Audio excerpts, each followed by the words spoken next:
재판이 또 있거든. 실조 사망 사건은 늘 골칫덩어리란 말입니다. 이런 사건을 많이 다뤄보셨습니까? 아니요, 처음입니다. 공소 당시부터 이 사건에 관여해 오셨는지? 도중에 맡게됐습니다. 아시겠지만 전 변호를 맡은 에런 레빈스키입니다. 왜 그래 맥밀란입니까? 정상기를 좋아하십니까? 능력자 허락을 맡은 이 사건은 골치가 좀 아플 겁니다. 그런데 피고가 제대로 재판을 받아낼 수 있을지가 의문이군요. 워낙 미친 개처럼 날뛰는 환자들을 많이 봐와서 말입니다. 해물을 빌다름이죠. 아, 혹시 부부되시죠? 안녕하십니까.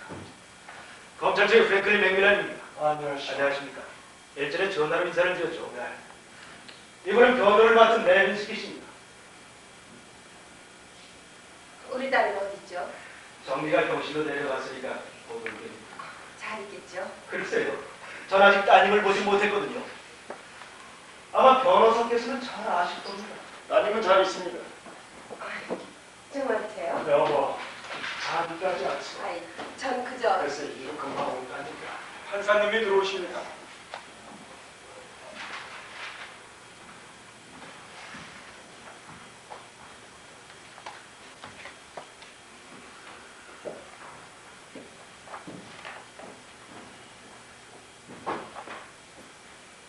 모두 앉아주시기 바랍니다. 판사님, 먼저 소송 사건을 칩니다. 사건 번호 4. 판사님, 여기 피고의 가족을 참관시켰습니다. 주소와 성명을 밝혀주시기 바랍니다. 이름은 로즈 커프, 뉴욕주 웨스트체스터 30번입니다. 피고와의 관계는 에밀리다. 다 그거가 주소는 같습니다. 피고의 의붓아버지 되는 사람이요. 다시 한번 말씀해 주시겠습니까? 계부, 나 피고의 어머니와 결혼을 해서. 앉으십시오. 프랭클린 맥밀란, 뉴욕주 지방검찰청 소속입니다. 에런 레빈스키 변호사입니다.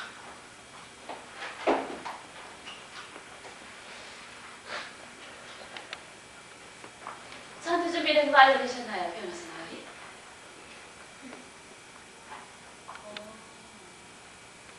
사형언고 전문 판사님이시군요.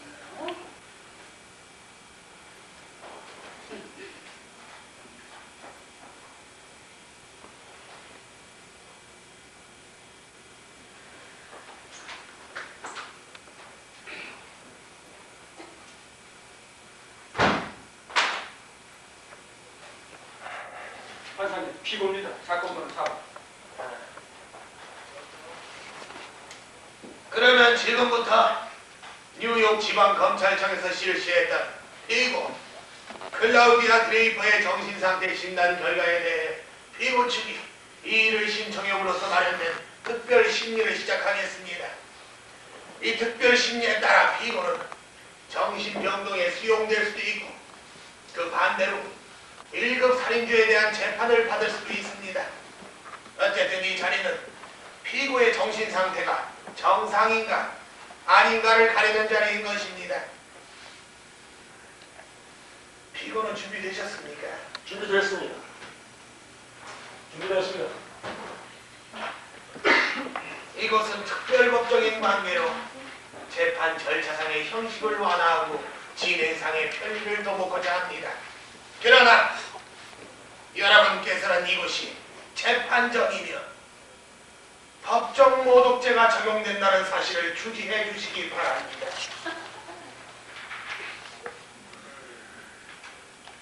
자, 검사 시작하시지요. 판사님, 피고는 1급 살인죄로 검찰에 기소된 바 있습니다. 그러나 피고 가족 측은 피고의 정신상태를 감정해달라는 심의 신청을 냈고 이에 따라 검찰은 과연 피고가 이 1급 살인죄에 관한 재판을 받을 능력이 있는지 여부를 놓고 심의한 바 있습니다. 피고는 정신분석을 위해서 여성 감호원에서 이걸 벨레부병원 제2제수병동으로 이감되어 왔으니 그 결과 피고는 재판받을 능력이 없다는 판정이 나왔습니다. 그러나 이 같은 결론을 청구받은 피고가 형법 730조 단서 2항에 의거 이 판정의 이의를 제기함에 따라 오늘 바로 이 특별 심의가 열리게 된 것입니다. 존경하는 판사님, 오늘 이 법정에는 피고의 정신 분석을 담당한 두 분의 의사 중 한 분이 참석했습니다. 두 분의 감정 결과가 동일한 바 한 분의 불참을 양해해 주시기 바랍니다. 있습니까? 없습니다. 그렇다면 인정하겠습니다. 판사님, 허버트 로젠탈 박사님을 증인으로 신청합니다.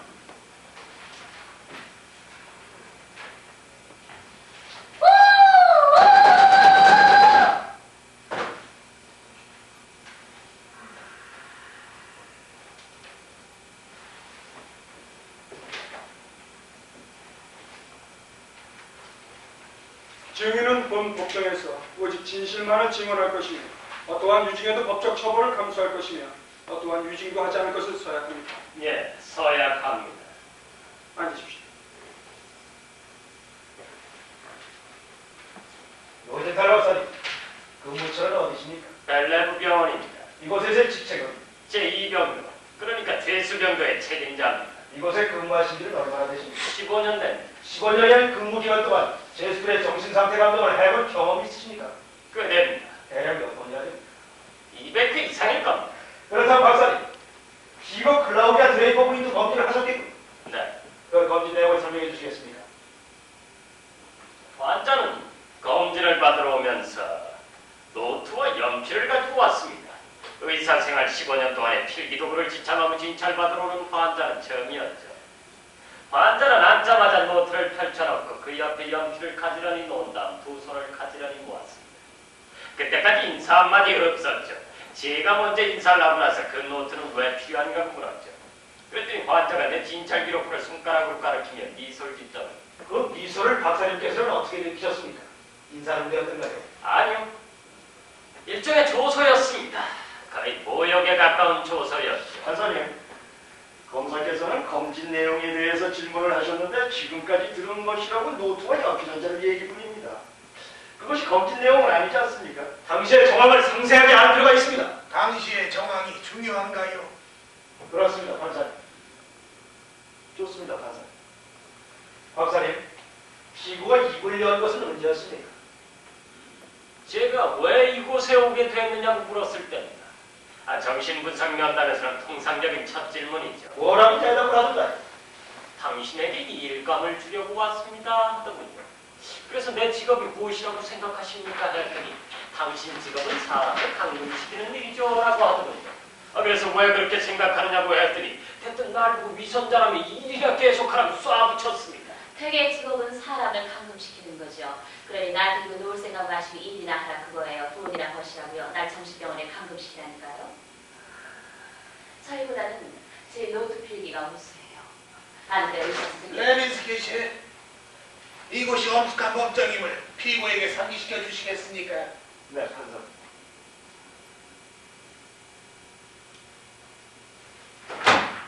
박사님, 피고의 어떤 행동에서 피고가 재판받을 능력이 없다는 결론을 내리게 했는지 요약해 주시겠습니까? 환자의 정신 상태는 현실성이 결여되어 있고 편견이 심하며 비정상적인 유머 감각을 가지고 있습니다. 의심과 때론 적대감에 가득 차서 어떤 질문에도 순순히 답하는 적이 없었죠. 그러면 환자의 답변 중 태반은 말도 안 되는 소리였습니다. 게다가 환자는 피해의식에 사로잡혀서 내가 어떤 환자를 죽이려 한다는 비난도 서슴없이 해야 됐죠. 그러나 그 여자는 그 여자는 임신 6개월째의 임산부였어요. 그런데 저 사람은 그 여자와 뱃속에 있는 아기까지 죽이려 들고 있다며. 의사 선생, 도대체 문제가 뭐죠? 백은 어머니란 존재는 모두 증오하시나요? 레빈스키 씨, 피고에게 무리라면 잠시 휴전해도 좋습니다. 괜찮을 겁니다, 판사.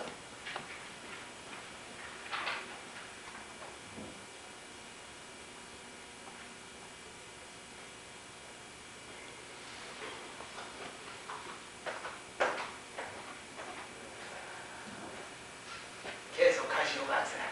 네, 판사님. 환자는 친밀감을 보이는데 행동조차도 불신했습니다. 난 커피 한 잔을 정중히 권했죠. 그랬더니 환자가 신경안정제를 넣으셨겠죠? 죄송하지만 오늘 그래 독약이 없어도 좀 괜찮을 것 같아요. 이러는 것이었습니다. 그렇다면 박사님께서 내리신 그 의학적 진단이라는 건 뭡니까? 네, 제가 내린 진단, 편집병적 정신분열증입니다. 네, 편집병적 정신분열증. 이런 검진 결과를 토대로 볼 때 박사님께서는 피고가 자신의 범법 행위를 이성적으로 판단할 수 있다고 보십니까? 그렇지 않습니다. 또 피고가 이성적으로 변호사와 상의를 한다거나 자신의 변호를 위해서 변호사에게 협조를 제공할 수 있다고 보십니까? 불가능하다고 봅니다. 주의하세요, 의사 선생 나으리. 그러다 나는 혼이 나실 텐데. 박사, 당신은 저 피고가 유해하다는 판단을 내린 것 같은데요. 그럴 만한 이유가 있다면 그건 뭔지 설명해 주시겠소? 네, 판사님. 전 편견에 치중하지 않습니다. 이 편견이야말로 과학에서는 절대 금기사항이니까요. 난 저 환자에게서 편집증 증상을 발견했습니다. 저 환자가 편집증 환자인 경우라면 유해하다는 판단을 내릴 수밖에 없었습니다. 판사님, 기록을 위해서 편집증에 대한 증명의 정의를 들어보고 싶습니다. 네, 편집증. 이 편집증이란 일본 특정한 인물들 혹은 사람들 전부를 자신의 적이라고 여길 때 그 정신 상태를 편집증이라고 합니다. 이 같은 믿음 때문에 환자는 줄곧 위협당하게 된다고 느끼게 되죠. 이 같은 믿음에서 벗어나지 못하는 한 그는 가상의 적들을 대상으로 싸워야 한다는 강박관념에 쌓이게 됩니다. 예를 하나 들자면 내가 환자에게 날 검사편으로 생각하느냐고 했을 때 그녀는 나와 함께 아니하는 자는 나를 반대하는 자요. 누가복음 11장 23절. 바로 저렇게 얘기를 했었습니다. 그것이 피고가 자신의 범법 행위를 이성적으로 이해하지 못하는 증거란 말입니까? 네, 판사님. 저 환자의 경우 검사와 자신의 부모 그리고 저 또한 한패가 돼서 재판을 못 받게 하고 결국엔 병원에 감금시켜버리도록 작당을 하고 있다고 믿고 있습니다. 난 도대체 그녀가 형사소송과 인권유린을 제대로 구별할 수 있는지조차도 의심스럽습니다. 박사님께서는 피고가 완쾌될 수 있다고 보십니까? 네, 물론입니다. 환자는 잘만 치료하면 완전히 회복될 수 있습니다. 청명하고 민감하고 무엇보다도 그 상태가 심각한 상태가 아니기 때문이죠. 로젠탈 박사님, 한 가지만 더 묻겠습니다. 박사님께서는 피고가 일종의 정신적 결함으로 인해서 자기 변호의 권리 등을 제대로 이해할 만한 능력이 없다는 결론을 내셨는데요. 지금도 그 속에는 변함이 있으십니까? 물론입니다. 감사합니다, 박사님. 이상입니다. 레닌스키 씨, 질문 없으신가요? 몇 가지 있습니다, 판사님.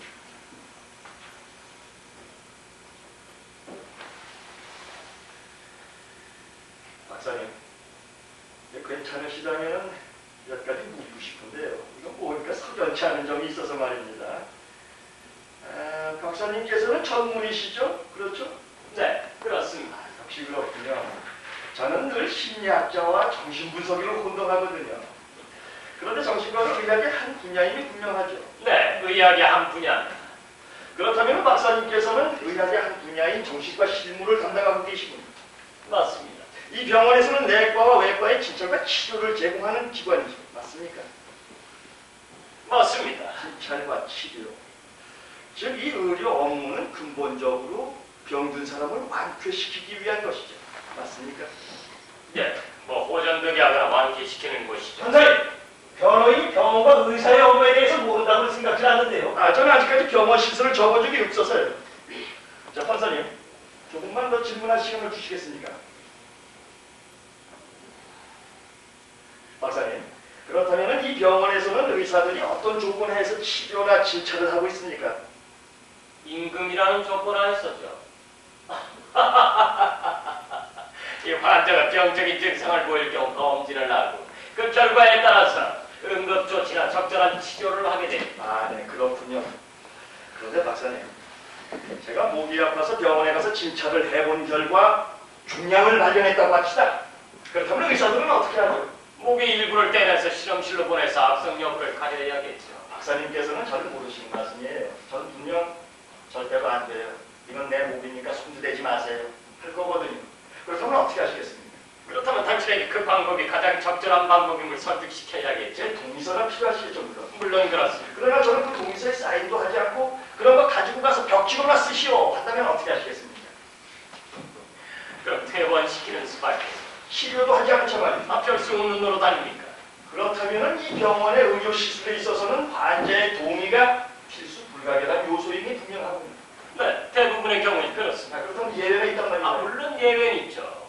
네, 환자가 미성년자일 경우 또는 전염성이 높은 질병일 경우 사용하는 경우가 바로 그 예입니다. 피고가 미성년자입니까? 아닙니다. 허나 피고의 병이 전염병인가요? 그렇지 않습니다. 그렇다면 응급조치를 요하는 상태입니까? 네, 사실 그런 상태라 볼 수 있습니다. 응급조치란 생명이 위독한 상태의 환자에게 긴급히 취해지는 의료 방법이 아닌가요? 당신은 지금 의학의 일반적인 기준에 대해서 말씀하고 있습니다. 하지만 이 정신과에서 말씀하셔서 조금 전에 분명히 정신과가 의학의 한 분야라고 말씀을 하신 걸로 아는데요. 그렇지 않습니까? 그렇죠. 사실이 그렇고요. 하지만 말씀이 좋습니다. 그렇다면 지금까지의 죄수의 정신상태 검진은 몇 번이나 하셨다고 했죠? 200회 이상이라고 했습니다. 그 중에서 부적격이라고 판단하신 예는 몇 번이나 되나요? 판사님, 질문이 적절치 못합니다. 계속 하시죠. 105회 정도일 겁니다. 맞아요. 105회 미만일 겁니다. 그렇다면 이 사람들은 어디론가 자취를 감췄겠군요. 그렇지 않습니까, 박사님? 그들은 감금됐나요? 일이십니다. 아니군요, 검사님. 그들은 병원에 입원 처리했습니다. 당신이 말하는 감금이라는 게 그런 의미인지는 모르겠습니다만. 네, 그런 의미였죠. 그런데 박사님, 혹시 박사님께서는 개인 병원을 갖고 계십니까? 그렇지 못해 유감이군요. 전 이 병원에 고용된 의사입니다. 그렇다면 주정부로부터 급료를 받으시겠군요. 예, 시당국과 주정부로부터 받습니다. 검사님처럼 말씀이시죠. 꼭 같은 경우라고 볼 수가 없어요. 시당국과 주정부로부터 급료를 받는다고 해도 검사님처럼 공무원은 아니시라는 말씀입니까? 아니라는 말이 아니라 난 의사일 뿐 검사는 아니라는 겁니다. 당신은 수많은 의사들이 주정부로부터 급료를 받고 있다는 사실을 아셔야겠어. 그 많은 의사들 중에서 105명이라는 사람들을 이 사회로부터 격리, 감금시켜버린 의사는 몇이나 될까요? 판사님, 정신위생법에 분명히 밝혀져 있듯이 판사님, 저 역시 정신위생법에 명시된 조문증을 잘 알고 있습니다. 그러나 피고의 입장에서 보면은 증인은 단순히 의사일 뿐 아니라 공무원, 그것도 수많은 사람을 이 사회로부터 격리, 감금시켜버린 공무원이라고 하시면 죄송합니다. 박사님께서는 분명 환자들을 장기 치료에 처한다라고 하셨겠죠. 판사님, 공무원이란 부분을 삭제하시오. 계속하시오, 램스기 씨. 박사님께서는 피부가 현실 감각이 결여되어 있고 편견이 심하며 의심도 많고 적개심도 많고 또 비정상적인 유머 감각을 갖고 있다고 했어요. 고마워요. 박사님, 피부가 그렇게 별나게 군 거는 생소한 분위기 때문이 아닙니까? 물론 타당한 지적입니다. 그건 정상인에게나 적용되는 사람이죠. 정상적인 사람이라면 분명 분위기에 영향을 받고 행동 양태가 달라집니다. 하지만 저 환자는 정상이 아니에요. 편집병적 정신분열증한 진단이 내려졌지 않습니까? 네, 그랬죠. 그러니까 피고의 모든 행동은 주변 환경과는 무관하다 뭐 그런 말씀이십니까? 무관하다는 것이 아니라 제대로 반응하지 못한다는 겁니다. 예. 피고가 보인 신경 안정제에 나타낸 반응이 그 신뢰가 되겠군요. 그렇습니다. 아주 적절한 얘기죠. 오늘뿐에 독약이 없어도 전 괜찮을 것 같아요. 이 말은 환자가 얼마나 현실감을 잃었는지 명확히 입증해주는 말입니다. 신경 안정제는 의약품일 뿐 독약은 아닙니다. 물론 그렇고 말고요. 그런데 박사님, 혹시 피고가 그 약품에 대한 후유증을 호소했던 적은 없었습니까? 뭐 관계 서류를 참조하셔도 좋습니다, 박사님.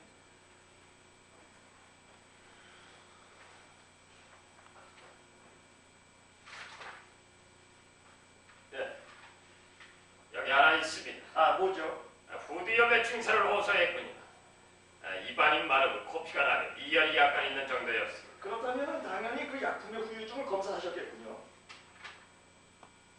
기록이 없습니다. 소변 검사도 안 했어요? 네, 후각 테스트나 백혈구 조사는? 그런 기록은 없습니다. 그런데 박사님께서는 피고가 보인 거부 반응을 주변 환경에 대한 적절치 못한 반응, 현실을 전혀 무시한 태도라고 말씀을 하셨으니까. 그렇습니다. 환자의 불안정한 심리 상태를 진정시키고자 신경 안정제가 필요했던 것이지 독약은 아니에요. 그렇군 말고요. 단지 환자에게 후두염 증세나 입안 건조, 출혈, 발열 등의 후유증을 줬을 뿐 좋은 약이죠. 그렇다고 독약은 아니라고요. 모든 의약품을 독약이라고 생각하는 것은 피해망상, 즉 일종의 편집증입니다. 네, 즉 환자를 자신이나 타인에게 위험한 존재로 만드는 바로 그것. 그렇죠. 내 직업상 소견은 그렇습니다. 박사님, 피고가 자해 행위하는 걸 보신 적이 있습니까? 없어. 타인을 해치려는 사실. 본 적이 없어요. 피고가 자해할 거라고 협박한 적은 있나요? 없습니다. 타인을 해치겠다고 위협한 적은 있습니까? 없었어요. 그렇다면 이 병원에서 근무하는 사람들 중에서 혹시 피고가 자해 행위를 하거나 가해 행위를 하는 것, 자신이나 타인을 해치겠다고 위협하는 걸 보신 적이 있습니까? 가만히 있어 봅시다. 뭐 천천히 하셔도 좋습니다, 박사님. 그런 기록은 없습니다. 하지만 여기 기록되지 않았을 수도 있어요. 박사님께서 아는 바는 피고가 누군가를 해친 적도 위협한 적도 없습니다. 그렇죠? 저 여자는 사람을 죽였어요. 판사님, 제가 알기로는 증인은 의사이지 법관이 아닙니다. 법정은 판사님께 아직은 피고가 법적으로 무죄 상태라는 사실을 주지시켜 주실 수 있겠습니까? 제 생각으로는 변호인께서 지금까지 충분히 잘 설명해 왔다고 봅니다. 저 여자는 사람을 죽였어요. 그 부분을 삭제하시오. 박사님의 진단은 피고가 정신병이라는 거였죠. 그렇습니다. 피고가 정신질환으로 치료받은 적은 있습니까? 내가 아는 바는 없습니다. 그러니까 피고에게 정신질환이 있느냐 없느냐의 유일한 증거는 박사님의 말뿐이세요. 나와 알바렌트 박사의 진단이었어. 그러니까 당신은 당신의 말만을 이 법정에 인정하라고 요구하시는 겁니다. 그렇지 않습니까? 말뿐이 아니라 그것은 의학적 지식을 바탕으로 둔 진단 결과입니다. 박사님께서는 지금 법정에 오로지 박사님의 말에 입각해서 피고를 입원시켜야 한다는 것을 강조하고 계십니다. 사실을 단순화시켜서는 안 됩니다. 박사님께서 피고를 입원시켜야 한다고 말씀하시지 않았습니까? 물론 그렇긴 합니다만 그래서 명동에서 50분간 실시돼 한 차례의 검진에 입각해서 말입니다. 그렇지 않습니까? 그렇습니다. 하지만 말씀이 소리가 뭐죠? 당신 말은 그럴듯하지만 너무 자의적이란 말입니다. 저 최선을 다해서 신중을 기했어요. 아니 제가 뭘 맡으랬단 말씀입니까? 내가 그 같은 진단을 내리기까지 경위 말입니다. 아, 네. 경위라. 피고가 호전적이었습니까? 뭐 그렇다면 벌써 없어요. 그렇다면 도전적이었군요. 때로 그랬었죠. 아, 네, 그래. 도전적이었다. 아니, 그렇다고 규정 지을 수는 없어요. 우리 좀 신중합시다. 중요한 것은 이 환자의 행동이 분위기나 상황과는 전혀 합당치 않았다는 겁니다. 이를테면 제대로 반응하지 못했다는 표현이 더 적절할 것 같습니다. 그건 무슨 뜻입니까? 특정한 상황에서 기대할 수 있는 일상적 반응과는 상반되는 반응을 취한다는 겁니다. 특정한 상황에서 기대할 수 있었던 일상적 반응과는 전혀 상반되는 반응을 취한다. 그렇습니다. 누구의 기대란 말이죠? 그것은 누구의 기대란 말이죠? 그야 검진을 담당하는 정신과 의사의 기대겠죠. 감사합니다, 박사님. 이상입니다. 아니 잠깐. 질문 없습니다, 판사님. 훌륭했어, 레빈스키 씨.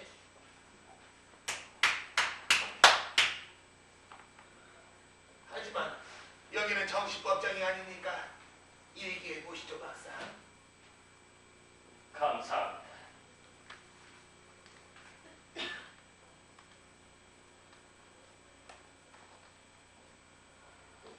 제가 말씀드리고 싶은 것은 저 환자 바로 우리가 두려워하는 병든 사람이라는 겁니다. 그런데 당신은 온갖 법률적 틱을 동원해서 저 여자로부터 치료받을 권리를 박탈하려 하고 있어요. 난 저 환자가 완치되길 바랍니다. 그리고 저 환자가 완치될 수 있는 유일한 장소는 병원이라고 확신합니다. 그 검사님도 마찬가지일 겁니다. 그런데 환자가 그 사실을 믿지 않냐고 있습니다. 우린 지금 비걸 놓고 얘기하고 있는 것이 아니라 대단한 문제를 안고 있는 환자에 대해서 얘기하고 있는 겁니다. 우린 지금 거리의 여자에 대해서 얘기하고 있는 것이 아니라 현실에 적응치 못해 좌절해야 했던 한 착하고 총명한 중류 과정의 여성에 대해서 얘기하고 있습니다.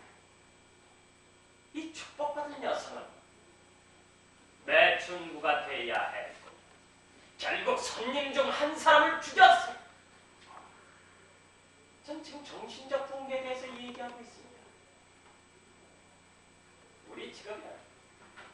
이 같은 정신적 붕괴가 생겼을 때 이를 다시 추스려서 원상태로 복원시키는 일이다. 제가 거듭 말씀드리고 싶은 것은 그 일이 법원이나 감옥에서 할 수 있는 일이 아니라 오직 병원에서만이 가능하다는 사실입니다.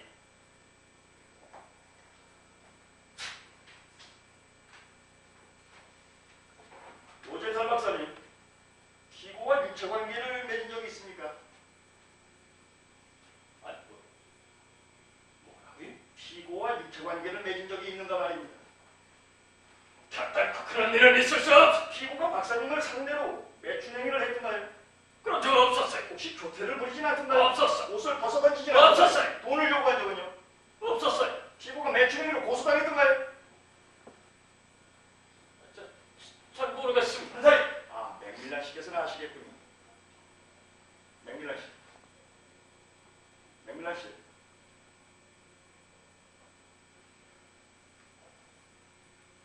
매춘행에 대한 고사를 묻었습니다. 그렇다면 박사님께서는 피고가 매춘부였다는 사실에 대해 아는 바가 없으시겠군요.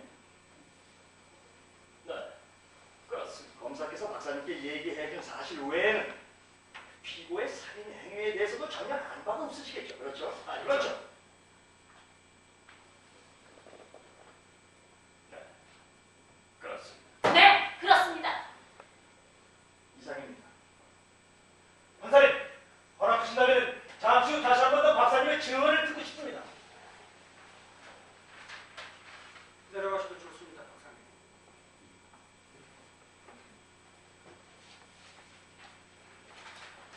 판사님, 피고의 모친을 증인으로 신청합니다. 박사님, 급한 용무가 있으신 분도 계실 테니 잠시 휴정을 신청합니다. 잠시 휴정하는 게 좋을 것 같습니다.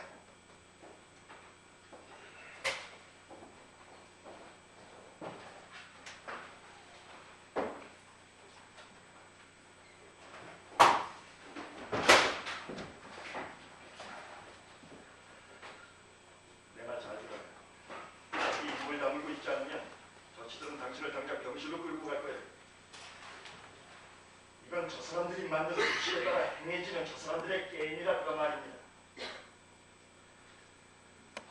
이래서도 내겐 힘든 사건이니 날 더 이상 부추기지 말라 그거예요. 아시겠습니까? 그렇지 않으면 당신은 평생을 그 가운 차림으로 이 병원에서 살게 될 테니까.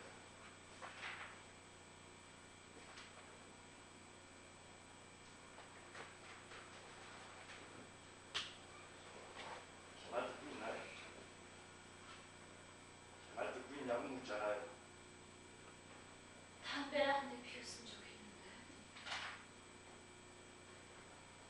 자, 이분한테 담배 한 대 갖다 주시겠습니까? 나 전화 좀 하고 오겠어.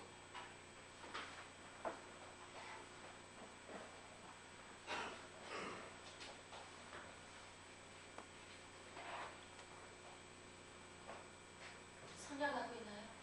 네.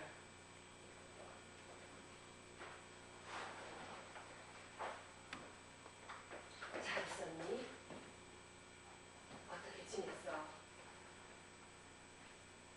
좀 여유여 보이는구나. 병실은 좋지 않든?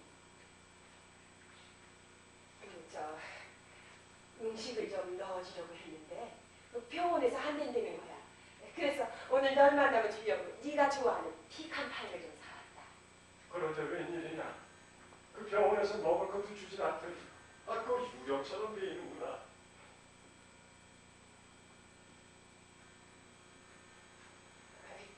그 변호사 참 마음에 들더라. 아주 똑똑하던데.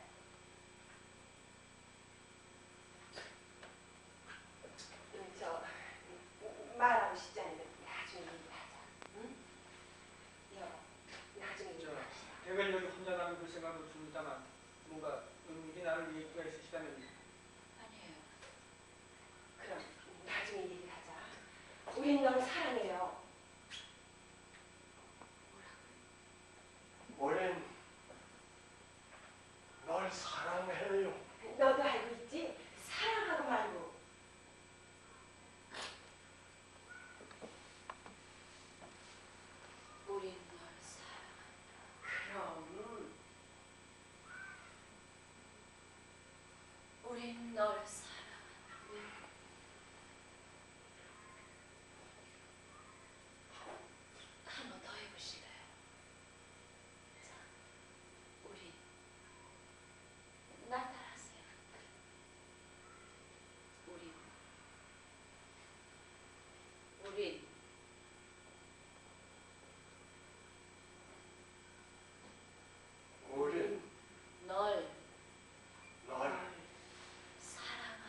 사실을 어린 따님께서는 어떻게 받아들였습니까? 별로 문제가 없었어요. 저희는 고작 5살이었습니다. 이혼하시고 얼마 만에 재혼을 하셨죠? 11개월. 그러니까 거의 1년 만이었습니다. 현 남편과 따님과의 사이는 어땠습니까? 아주 좋았어요. 처음 만난 순간부터 저희를 무척 좋아했습니다. 따님의 행동에 있어서 커다란 변화를 느낀 건 언제부터 했었죠? 저 아이가 국민학교 6학년 되던 해니까 아마 11살쯤 됐을 겁니다. 네, 그 변화의 양태에 대해서 설명해 주시겠습니까? 혼자만 있으려고 했어요. 보통 애들하고는 달리 별나게 굴었죠. 저 역시 어린 시절을 보냈으니 아이들이 비밀을 갖고 싶어 한다는 것쯤은 알고 있어요. 그래서 처음엔 별로 걱정을 안 했죠. 그런데 저희는 유독 혼자만 있으려는 거예요. 우린 근처에도 못 오게 하면서. 그렇다면 가출을 한 적도 있었겠군요. 네. 고등학교 때였습니다. 저희는 우리가 일어나기 전에 나가서 우리가 잠든 후에 돌아왔어요. 어떤 때는 아예 집에 돌아오지도 않았고요. 그 이유를 생각해 보신 적은 없었습니까? 저는 가끔씩 지 생부를 만났는데 어쩌면 그 사람이 우리에게 험담을 했을지도 모르죠. 그렇지 않고선 별다른 이유라는 게 있을 리가 없다고 생각해요. 네. 따님의 비뚤어진 행동은 한때가 아니라 지속적이었던 것 같은데요. 맞습니까? 네. 집에 있는 동안은 줄곧 그랬죠. 대학 입학 후로는 저를 자주 볼 수 없었어요. 1968년에 결혼을 했던가요? 1968년 6월 15일 교회에서 결혼을 했죠. 그런데 따님께서는 이혼을 하셨죠. 전 그 소식을 친척한테 들었습니다. 그렇다면 따님께서는 그에게 한마디 상의도 없이 이혼을 했단 말입니다. 네. 그래서 제가 전화를 했더니 사실이라고 하더군요. 그리고는 아무 말도 없었어요. 그래서 제가 집에 와서 좀 이따가 가라고 했더니 고맙지만 괜찮아요 하고 거절을 하더군요. 전 맹세코 그때 희미한 흐느낌을 들었습니다. 도시에 혼자 남겠다니 어리석기 짝이 없는 일이었어요. 여자에게 있어서 이혼을 한 참으로 견디기가 어려운 데랍니다. 이혼녀에게 있어서 도시란 위험하기조차 하거든요. 바람둥이들한테는 표적이 되죠. 더구나 저희같이 순진한 애들은 주위에 얼씬거리는 그 어떤 건달에도 쉽게 빠져들 수가 있는 거예요. 결과는 뻔해요. 남자는 단 한마디에 다정한 인사도 없이 가버리고 결국 여자는 빈 방에 혼자 남게 되는 거죠. 저희는 그때 집을 와야 했어요. 부인께서는 따님과 연락을 계속 취했습니까? 제가 전화를 걸면 저희는 이렇게 말했어요. 안녕하세요. 그리고 안녕히 계세요. 안녕하세요. 안녕히 계세요. 녹음 테이프 마냥 이 말만 되풀이했죠. 그래서 전 전화 대신에 편지를 썼어요. 쉴 새 없이 썼지요. 이것들이 바로 그때 쓴 편지들이에요. 어쩐지 이걸 들고 오고만 싶었습니다. 편지 봉투에 한결같은 글씨를 당신들이 봐야만 하다는 생각이 들더군요. 보세요. 여기 글씨들이 보이죠? 봉투마다 빠짐없이 같은 표기가 되어 있어요. 이상하지 않아요? 이건 네가 쓴 거야. 그렇지? 대답해봐. 이건 네가 쓴 거지?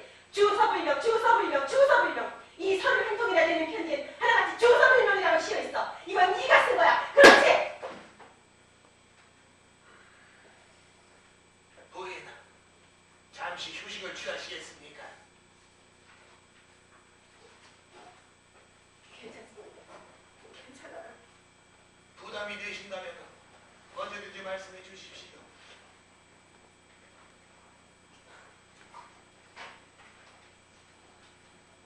따님이 구속된 건 어떻게 하셨습니까?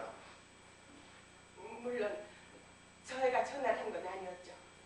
저희 남편이 전화를 해서 감옥에 있다고 하더군요. 연락을 받은 즉시 따님을 방문하셨습니까? 아니요. 우리를 보려고 하지도 않았을 거예요. 부인께서는 따님을 위해 변호인을 선임하셨죠. 제가 한 게 아니라 남편이 했어요. 스텔리라는 변호사였죠. 그런데 따님께서 그 변호인을 거부하셨다. 그랬답니다. 네. 그러니까 다시 정리를 하자면 따님께서는 20년 가까이 계속 그리고 점점 더 지나치게 당신을 회피했던 것입니다. 게다가 결혼에 실패한 후로는 아예 당신과의 연락을 의도적으로 단절해버렸던 거죠. 맞습니까? 네. 그래요. 부인이 의사는 아닙니다만 판사님, 검사께서는 분명 증인에게 의학적 소견을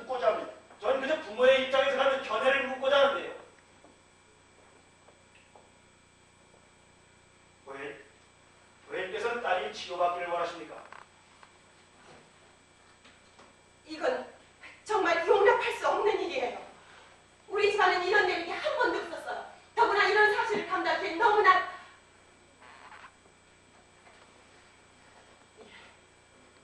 정말 미안하구나.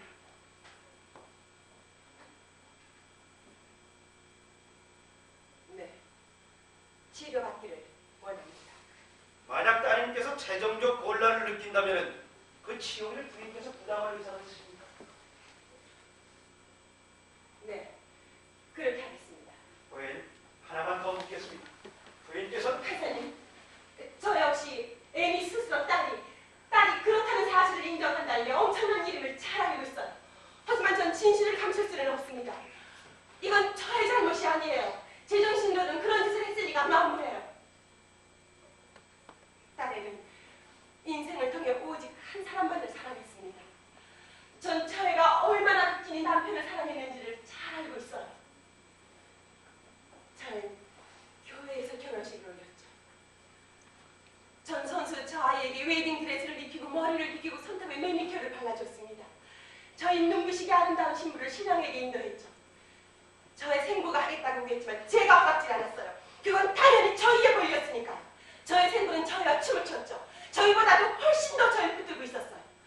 예, 네 아버지랑 춤추던 걸 기억하니? 네가 어지러워할 정도로 널 잡고 춤추던 내 아버지 기억해? 아버지, 나와 춤춘 적이 없어요. 엄마가 허락하지 않았을 테니까. 그는 거짓말장이었어. 그는 엄청나게 거짓말만 해냈다. 로즈, 난 당신을 사랑해. 생명보다도 더. 하지만 얼마나 바람을 피우고 다녔는지 아니? 그 사람은 마치 활짝난 숲처럼 치마만 번을 펼치자고는 지나가지 못했다는 거야. 내 아빠는 날 사랑한 적이 없었겠고 아버지 너를 사랑하셨어. 이건 내게 남긴 건 너와 한돈 6불 50센트였어. 네 말대로라면 6불 50센트만큼 사랑했겠지. 아버지, 정말 사랑하셨어요.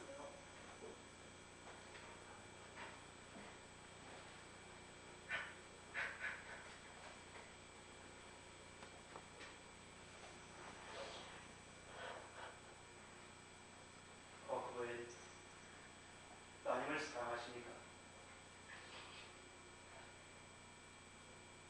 구두로 답변해 주시겠습니까?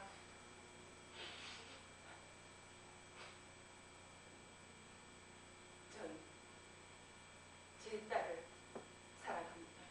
감사합니다, 부인. 이상입니다. 레비스키 씨.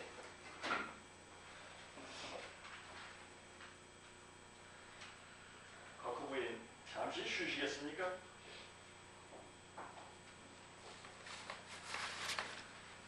부인께서 말씀하시기를 부인께서는 피고의 생부와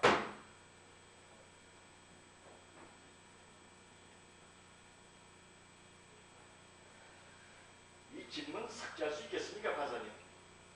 삭제하시오. 부인께서 증언하신 바에 의하면 피고가 고등학교 때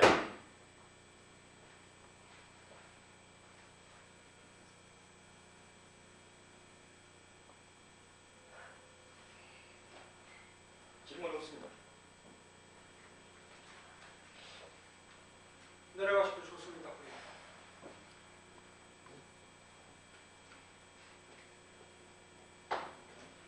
판사님, 피고의 계부 아더 커크스를 증인으로 신청합니다.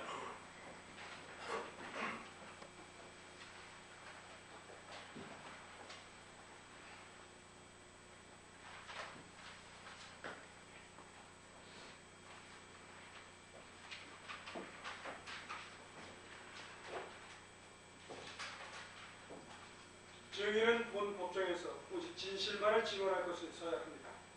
네, 써야 합니다. 앉으십시오.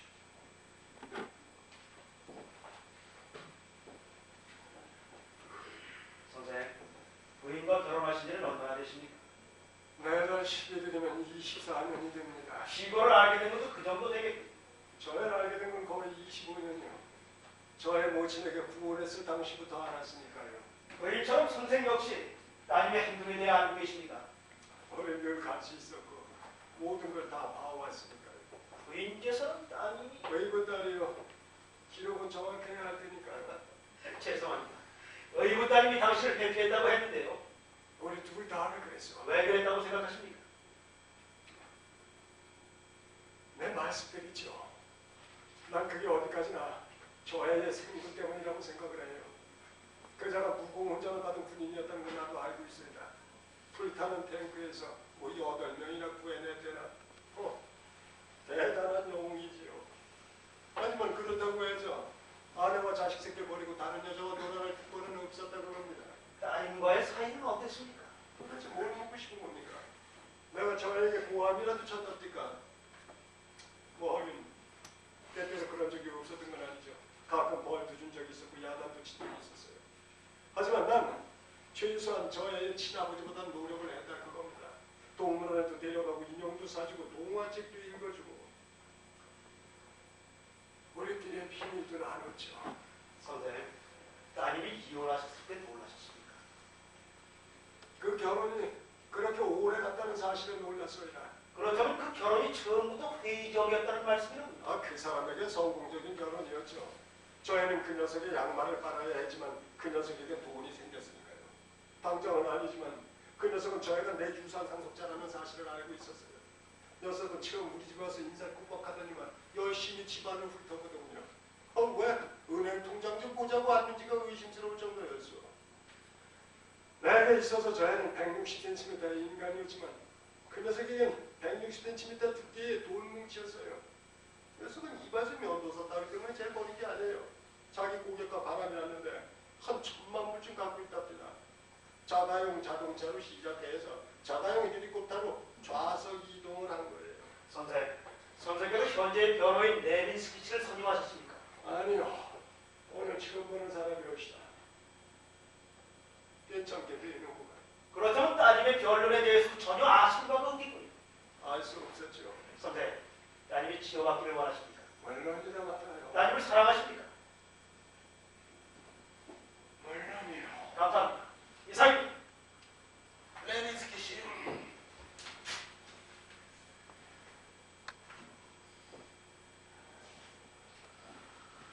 선생, 당신을 쭉 지켜봐 왔습니다. 무장은 돼 있어. 저는 꼭 하나 의문점이 있습니다. 이거 뭐 제대로만 진행된다면 1, 2분도 안 걸릴 겁니다. 이 자리 상당히 불편한데 그렇게 말씀해 주시니 감사합니다. 선생께서 증언하신 바에 의하면은 선생 부부께서는 매우 온화하고 사려 깊은 부모였던 것 같군요. 뭐 두 분 다 따님을 사랑하셨고, 물론이요. 그래서 저는 왜 피고가 그런 이상한 태도를 보였는지 이해할 수가 없습니다. 타당성이 없어요. 없구만요. 혹시 아이들 너무 미숙빠지로 키운 건 아닙니까? 제가요. 천만의 말씀. 나 자수성 간 사람이요. 애 버릇없이 키운다는 건 상상조차 못합니다. 그렇지만 아이에게 선물을 하셨겠죠. 애가 버릇없게 자랄 정도는 아니었어. 좋아하는 사람한테 선물 좀 하는 건 당연한 일이지 않습니까? 주가 언제쯤이었습니까? 다들 그러듯이 생일이나 졸업, 크리스마스, 부활절 같은 때죠. 늘 물건을 사서 선물하셨나요? 처음엔 그랬지만 나중에 선물권이나 현금으로 줬어요. 적절한 물건을 생각해내기가 그리 쉽지 않았거든요. 아, 돈으로 주셨다고요? 빳빳한 새 지폐로 20불 내지는 50불, 때로는 100불을 준 적도 있었어요. 저희가 그걸 좋아했습니다. 제 어머니께서는 애들한테는 절대로 돈을 주어서는 안 된다고 하시던데. 돈이 어때서 그렇습니까? 돈이란 자기가 원하는 걸 살 수 있는 종이 쪽지에 불과합니다. 오히려 애들에게 어려서부터 돈에 대해 교육을 시켜야 돼요. 돈은 왜 필요하며 어떻게 벌어들이는지 가르쳐야 한답니다. 난 적어도 저희가 가운을 갖고 싶어 하는데 파자마 사다 준 적은 없어요. 그렇다면 왜 보석 신청을 내고 따님 스스로 변호인을 신청하게 하지 않았습니까? 5만 불은 대단한 액수였습니다. 보석금으로 5만 불이 필요했어요. 5천 불 정도는 갖고 계시겠죠? 보증금으로 5천 불만 있으면 되거든요. 어떠세요? 5천 불 갖고 계신가요? 그래서 5천 불은 있어야. 그렇다면 선생, 보석 신청을 하셨습니까? 그랬을 거예요. 확실하게 답변해 주십시오. 예, 그러자고 저희한테 제의는 했습니다. 그 제의에 어떤 조건을 내거셨죠? 조건은 없었어. 선생께서 처음에 스탠리 씨를 변호인으로 추천을 하셨었는데 그것이 조건은 아니었습니까? 아닙니다. 내 친구가 그 변호인을 소개해줘서 그 사람을 저에게 보냈을 뿐이에요. 그 사람을 꼭 써야 한다는 조건은 없었어. 아니요, 없었다고요. 다시 말하지만 그런 조건은 없었어요. 선생께서 처음에 고용했던 그 변호인은 따님에게 해고당한 이유를 뭐라고 하던가요? 그는 그죠. 저희가 자기 말을 달가워하지 않더라면서 저희가 자기 말을 한마디도 믿으려 하지 않더라고 그럽니다. 따님이 스탠리 씨를 해고하자 혹시 그가 검사를 만나보겠다고 하진 않았습니까? 검사 찾아가서 자기가 해고당한 사실을 얘기하겠다고 그러더군요. 그게 답니까? 그 사람이 한 얘기를 모조리 다 기억할 수는 없어요. 혹시 그 변호인이 따님이 제정신이 아니기 때문에 재판받을 수 없다는 것을 검사에게 알려줄 예정이라고 하진 않았습니까? 그 비슷한 말을 한 것 같긴 합니다만. 잘 안 들리는데요. 그 비슷한 말을 한 것 같긴 하다고요. 그게 최선의 방법이라고 얘기를 했어요. 아, 네. 최선의 방법이다. 그렇다면 선생 부부께서 저 박사님을 찾아가서 얘기했을 때 저 박사님 역시 그것이 최선의 방법이라고 말씀을 하셨으니까. 그렇습니다. 그렇다면 선생께서 생각하시는 그 최선의 방법이란 뭐죠? 이것 보시오. 재판이란 공적인 일로 세상 앞에서 창피를 당해야 한다는 것이요. 만약 저희가 당신 딸이라면 당신도 딸애가 재판 중에 속이 놔두진 않았을 겁니다. 안 그래요? 글쎄요. 위대하신 변호사 선생 날이 저의 내 딸입니다. 나 한패거리에 나선 사람들이 저의 등 뒤에다 대고 낄낄대는 꼴을 보고 있을 수가 없어. 절대로 안 되죠. 당신은 한낱 고용인에 불과해요. 저애는 당신의 공익일 뿐, 당신의 삶과 끝나면 떠나갈 뿐이요. 하지만 내게 있어서 저애는 공익이 아니에요. 내게는 저에게 쏟아든 25년간의 사랑이 있어요. 난 그저 구경꾼이 돼서 당신이 그 알량한 수수료를 챙기는 동안 저희가 세상 앞에서 창피당하는 꼴을 보고만 있을 수는 없단 말이에요. 내가 보시오. 난 당신과 같은 생리의 인간들을 많이 알고 있어. 당신들은 다른 사람들의 고통에서 돈을 받아먹고 살면서도 그 사람들에게 의당 법안에서 누려야 할 권리를 누리게 해준다고 떠들어대죠. 난 당신들을 알아요. 매춘부나 살인자가 당신들의 식량에는 많습니다. 선생, 저희는 매춘부도 살인자도 아닙니다. 저희가 한 짓은 잘 알고 있어만 제정신이 아니었다는 것도 잘 알고 있어요. 그래서 선생 부부께서는 그 변호인과 저 박사님의 의견에 동의를 하셨겠군요. 즉 검사에게 찾아가서 따님이 제정신이 아니기 때문에 재판받을 수 없다는데 말입니다. 맞습니다. 맞아요. 아직 다 끝나지 않았습니다.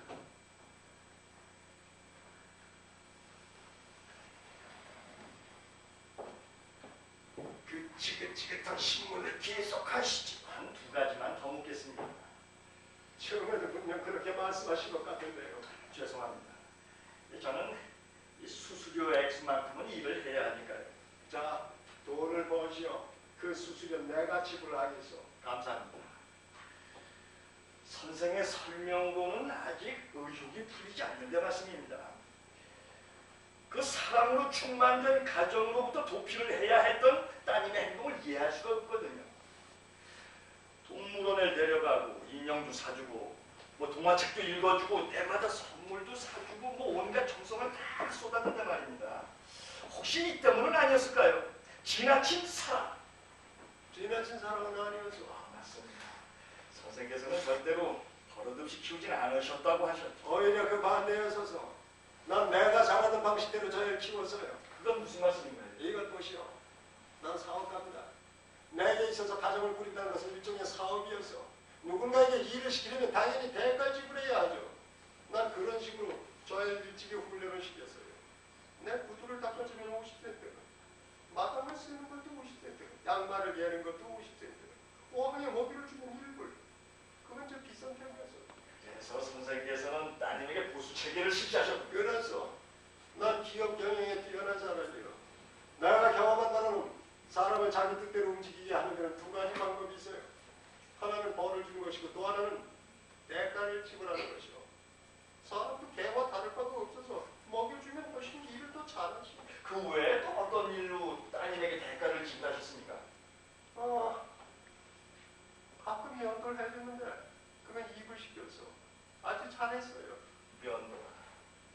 좋았겠습니다. 또 다른 건? 없습니다. 별로 생각이 안 나요. 선생께서는 정말 훌륭하신 아버지였군요. 그렇다면 말입니다. 보시오. 나 저애 사랑합니다. 내가 지금 아내에게 청혼했을 때 아내 저애를 어떻게 하느냐고 걱정을 했죠. 난 저애 남에게 줘버리자거나 멀리 보내버리자고는 하지 않았어. 난 최선을 다하겠다고 했고 그 약속을 지켜왔습니다. 난 애들에 대해서 별로 아는 건 없었지만 하나하나 배워나갔어요. 책임질 필요한 적은 없어요. 난 그런 사람이 아니에요. 로즈가 여보 저애 목욕을 시켜야 하는데 했을 때 난 이 친구 달려가서 제 목욕을 시켰어요. 당신 애들 목욕시켜줄 본 적 있어? 애들은 강아지하고 똑같아요. 잠시도 가만히 있지 못하죠. 목욕탕 속에서 뛰고 물장구 쳐서 사방을 물바다로 만들어버리죠. 그래서 바지가 몽땅 젖어버리지만 뭐 그러면 어떻습니까? 우린 즐거웠습니다. 난 저애 씻겨서 닦아주고 애기분을 부려줬어요. 제 피부는 아니 들여다보일 정도로 투명했어요. 만져보면 보드라기가 마치 마술 같아서 어른에게 느껴질 수 없는 그 어떤 것이 느껴졌어. 로지가 그걸 내게 가르쳐줬어요. 그리고 따님이 선생바지를 적셨군요. 몸이 다 축축한 정도였어. 하지만 그럴 때 방법이 있어요. 바지를 벗어버리고 가운을 걸치면 돼요. 타월처럼 된 목욕가운이 최고지. 목욕가운 차림을. 타월처럼 저자도 꼽지 않는다니까요. 우리는 온갖 얼굴 표정을 만들고 깔깔대고 또 노래도 불렀어. 내가 목욕시키는 일을 그만둘 때까지 우리는 아주 즐겁게 보냈습니다. 그러니까 저의 나이가 그때 뭐 말입니까? 그때 뭐죠? 그때 따님은 16살이었단 말인가요? 아니에요. 저는 16살은 아니었어요. 예. 너 내가 훨씬 그 이전부터 그만뒀다는 걸 아자니? 자, 어서 이 얘기 그 사실을 말해라. 넌 그때 16살은 아니었어. 그러니까 그때 하여튼 지금 당장은 기억할 수 없지만 하지만 16살은 아니었다. 어서 그 사실을 이 사람에게 얘기하라니까. 저애 기억할 수가 없겠지. 당연히 기억 못하고 말고 어떻게 저애가 기억할 수 있겠어. 저 지금 제정신이 아니에요. 앉으시오. 선생께서 따님의 목욕을 그만둔 거는 따님이 안에서 문을 걸어 잠근 이후부터가 잠깐! 무슨 소리를 하는 겁니까? 저애가 날 문 밖으로 밀어낸 게 아니에요. 난 저애가 혼자서 목욕할 수 있을 만큼 컸다고 아내에게 얘기를 했어요. 그 처음부터 아내가 시켜서 한 것뿐이에요. 따님이 안에서 문을 걸어 잠근 게 아니라고요? 문을 걸어 잠그긴 했지만 그건 의미가 달라요. 사람들 목욕할 때 누가 문을 걸어 잠그지 않소. 그거 전혀 의미가 달라요. 아, 그렇군요.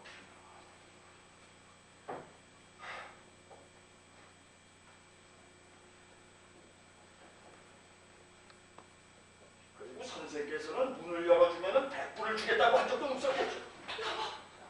여보, 난 그런 사실이 없어. 내 목숨을 걸겠어. 그건 진실이 아니고. 미안해. 너 어쩜 그런 소리를 할 수가 있니? 자, 어서 그 말을 취소해라, 어서. 네 아빠에게 어떻게 감히 그런 소리를 할 수가 있단 말이냐. 네 엄마를 알고 가엾지도 않네. 어서 취소하라니까. 여보, 난 그런 사실이 없어. 당신이 시키는 대로 했을 뿐 그저 목욕하고 글쎄요. 시켰다니까. 그게 다예요. 정말 미쳤어. 정말 미쳤어. 미치는 말을 어떻게 믿을 수 있단 말이야. 예, 네 엄마를 봤어라. 또 어서 그 말을 취소해. 난 뭔가 오해하고 있구나. 도서관 때문이야. 그건 네 지금 당장 얘기해 줄 수 있다. 자, 알아. 그렇지. 이게 바로 네 애비의 마술이지. 자, 네 애비의 마술을 보려면 해? 모자라지 않는 5천. 이걸 다 보고 이 늙은 애들 행복하게 해줘야지. 또 뭘 원하는 거야? 이 친구. 그래, 이 친구 이름을 말도 되지. 자, 어서 말을 해. 내 손은 근질거리고 내 손은 춤을 춘다고. 기억나니? 내 손을 근질거리고 내 손은 춤을 춘다.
드레이퍼 부인을 증인으로 신청할까 합니다. 이런 종류의 재판에 거의 피고 측 의료진이 참석해서 반대 의사를 제시합니다만 알고 있습니다. 저 피고인을 신청하겠습니다. 좋습니다. 자, 잠시 휴식을 취합시다.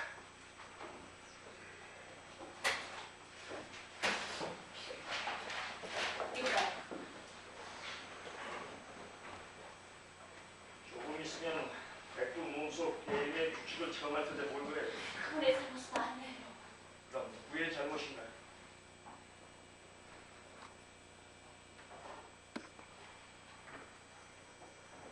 자, 잠깐만 자리를 좀 비켜주시겠습니까?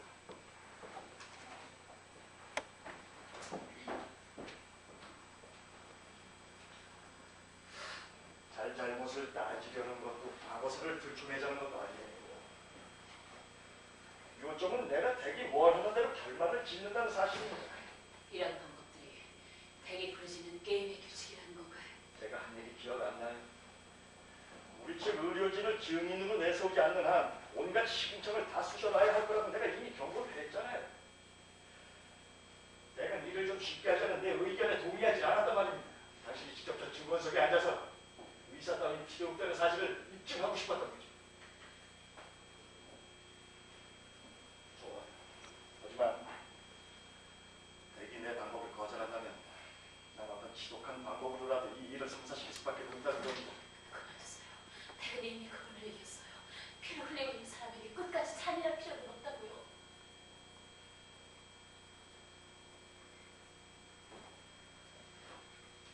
그저 잠자고 기다리고 계시죠. 다음 차례는 당신입니다. 난 안 낼 거예요. 난 댁의 고객이잖아요.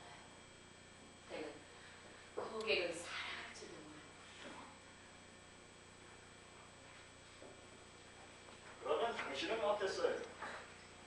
당신도 고객 하나하나와 사랑을 나눴나요?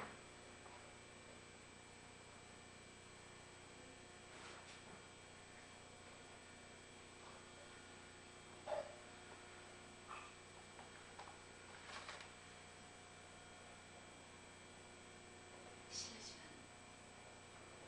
담배 피우고 싶은데요.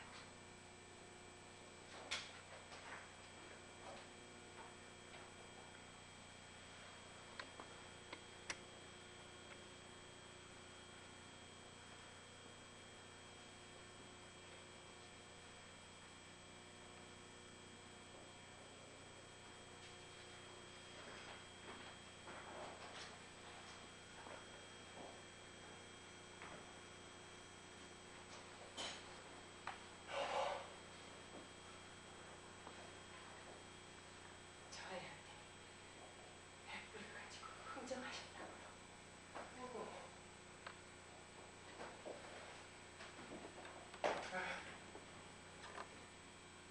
난 멕시코.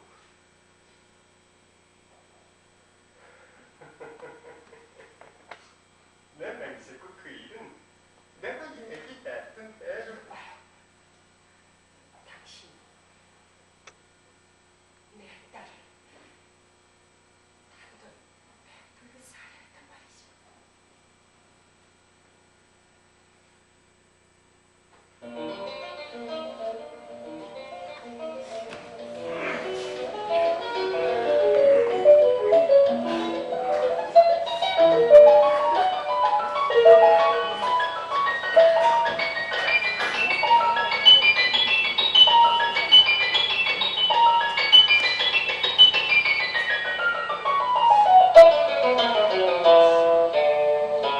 자, 레네스키 씨. 피고 클라우디아 드레이퍼 부인을 증인으로 신청합니다.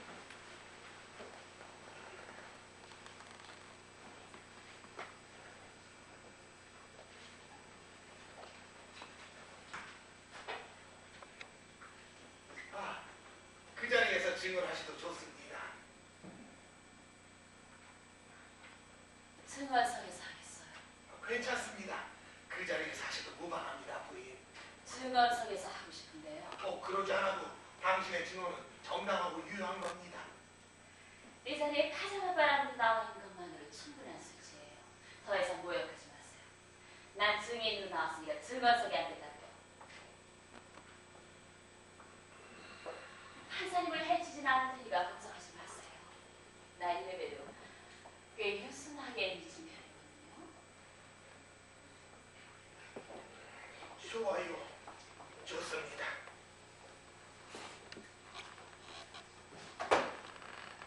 증인은 본 법정에서 오직 진실만을 증언할 것을 서야 합니다. 네, 서야 합니다. 앉으십시오.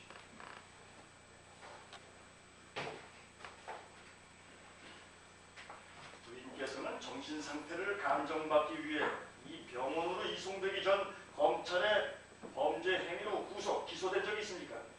7 살인 혐의로 구속, 기소되었죠. 그 사실에 대한 당신의 주장은 뭐죠? 무죄입니다. 이 병원에서 검진을 맡았던 의사분들의 성함을 말씀해 주실 수 있나요? 줄리오 알바레스와 허버트 로젠탈 박사님. 바로 저분이 로젠탈 박사님이죠. 두 분께서는 같이 검진했습니까? 아니요, 따라하셨어요. 알바레즈 박사의 검진은 얼마 동안 진행됐죠? 10분 내지 15분 정도. 영어를 잘 못하시는군요. 파나마 사람이었는데 스페인어도 제대로 못하더군요. 본다라는 말밖에는요. 라포다. 매주란 뜻이죠. 로젠탈 박사님은 당신을 얼마 동안 검진했습니까? 50분 내지 55분. 판사님,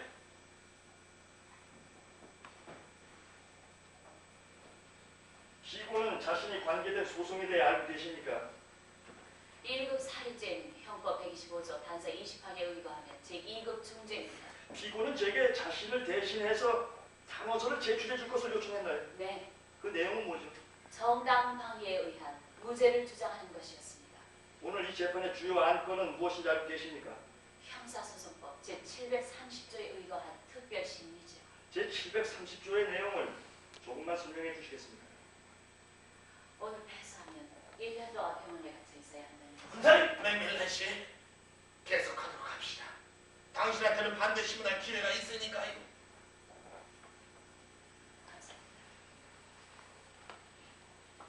만기 1년이 다 돼갈 때 병원 측은 최소한 만기 60일 전에 날 더 가둬둬야 한다는 요청을 다시 제기할 수가 있습니다.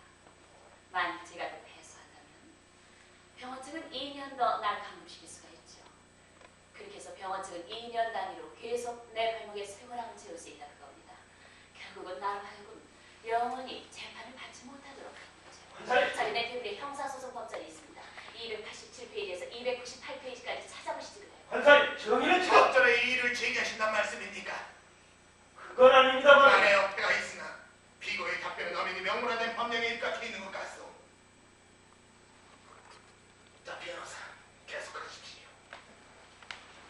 피고는 정신병원에 입원한 적이 있습니까? 이번이 처음입니다.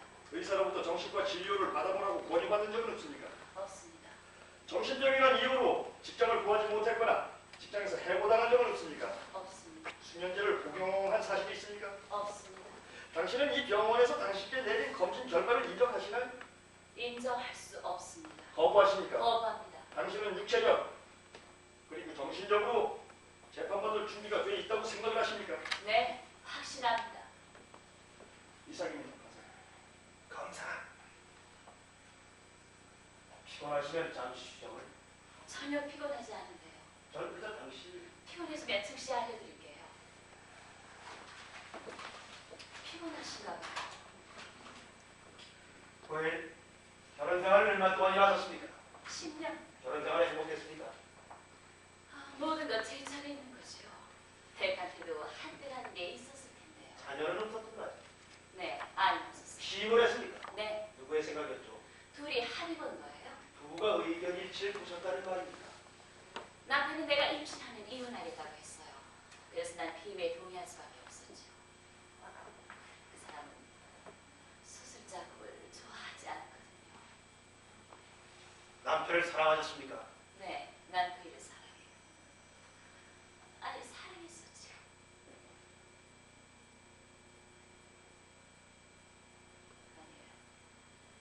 아니에요. 난 아직도 그 일을 사랑해요.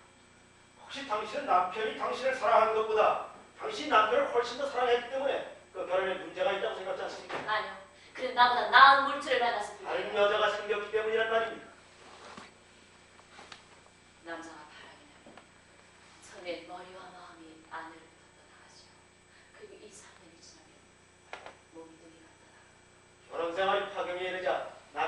집을 나간 모양입니다. 아니요, 제가 봤어요. 남편이 자기 명의로 된 집문서를 제시하더군요. 아, 네. 그러니까 당신에게 집문서를 내고 이후 당신을 문 밖으로 쳐버렸다. 그런 얘기입니까? 차는 건 그 사람 스타일이 아니죠. 그는 손가락으로 문을 가렸어요. 그래서 바로 집을 나오셨습니까? 하루는 안 했어요. 그렇다면 대체 언제 집을 나오신 거죠? 그이가 어떤 사람에게 집을 세줬을 때였어요. 어디를 이사를 했습니까? 1번가에 55번지로. 그리고 10원 주소입니까? 지금 이 병원이 현주소인데요. 그러니까 당신 체포될 당시에 바로 이곳에서 살고 계셨느냐 그 말입니다. 네, 혹시 결혼 후에도 직장 생활을 했습니까? 네. 무슨 일을 했었죠? 대학 도서관에서 대출 담당 일 했죠. 얼마 동안이나 했습니까?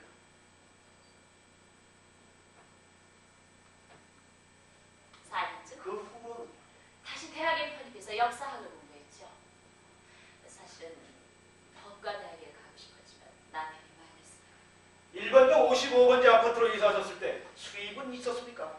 남편으로부터 매주 100불 그리고 뉴욕 대학에서 시간제 아르바이트로 75불을 벌었어요. 다른 수입은 없었나요? 일을 하자. 남편은 내게 3,500불을 주더군요. 그러니까 내가 이사를 하든지 약 3개월이 지났을 때였어요. 혹시 부모에게 돈을 요구했던 적은 없었습니까? 없었어요. 판사님, 방해할 생각은 없지만 검사께서는 왜 피부의 재정 문제에 관심이 많으신지 그 이유를 알고 싶은데요. 팔아치워야 할 부동산이라도 갖고 계십니까? 판사님, 제 질문을 조금 더 들어보시면 변호인의 의혹이 풀릴 겁니다. 뉴욕 대학에서는 얼마 동안이나 시간제 아르바이트를 하셨습니까? 4년. 그 후로 다른 직장을 구하셨겠죠? 그렇습니까? 고급 사우나 안에 있는 안마시술소.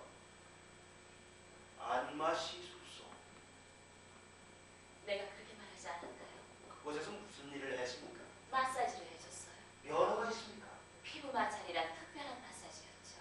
그에게 면허가 필요 없었어요. 그 일만 하셨습니까?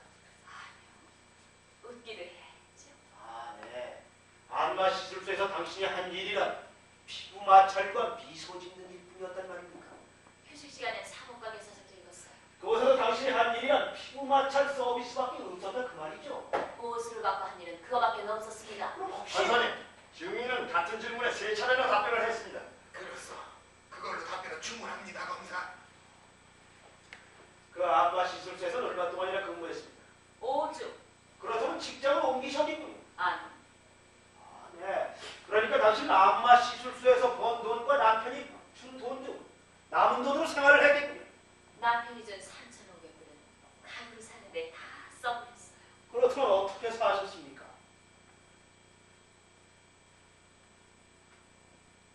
선물을요. 선물이라고 했습니까? 네? 누구한테 선물 받았죠? 친구들한테. 남자친구들 말씀입니까? 네? 그 남자친구들이 보석을 선물한 적이 있습니까? 가끔요. 모피도? 영목도리를 받은 적도 있어요. 네. 그러니까 당신은 모피와 보석을 팔아서 생활비로 쓰셨겠군요. 아니. 그럼 생활비는 어떻게 충당을 하셨습니까? 선물을 현금으로 받으면 위법인가요? 무슨 말씀인가요? 쉽게 예를 들자면 친구가 난 네가 좋으니까 100불을 주겠어 해서 그걸 받았다면 그게 위법이냐고요. 아, 예. 그건 합법적인 일입니다. 선물의 대부분 현금이었어요. 20불 이상, 네? 50불 이상, 네? 100불 이상. 때에 따라서. 네. 그러니까 생활비를 많이 풍족하셨겠군요. 물론이죠. 그것들을 모아서 난 법과대학 등록금까지 냈습니다. 드디어 난 소원대로 법학 공부를 시작했거든요. 그렇다면 그 남자친구들이 선물을 한 대가를 뭘 요구했습니까? 판사님, 지금 검사께서는 전 보수라고는 하질 않았습니다. 그러나 그 질문이 함축하는 저는 바는 분명 보수라고는 하질 않았습니다. 계속하시오. 그 남자친구들이 선물을 한 대가를 뭘 요구했습니까?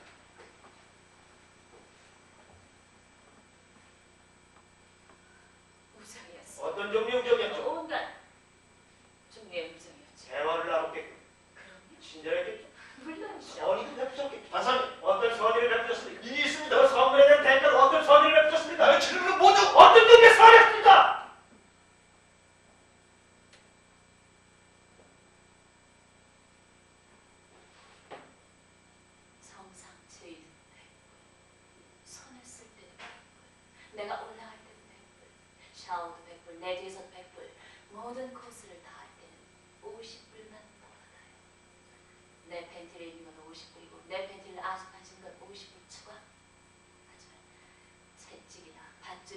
주먹을 사용하는 건 사절이랍니다. 그리고 또 하나 게임의 규칙은 절대로 호텔은 안 따라가는 겁니다.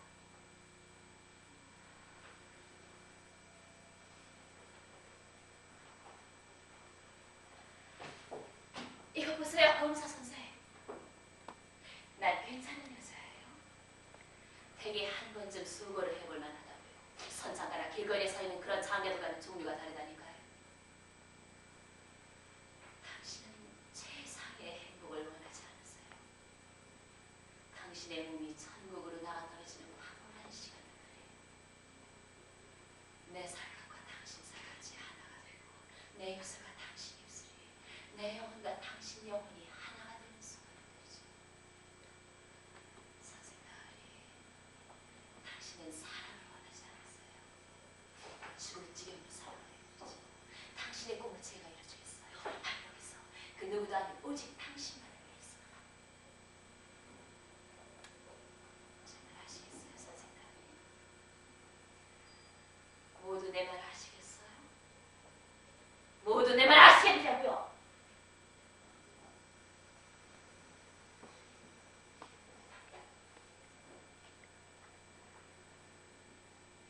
저희는 날 벌할 수 있나요?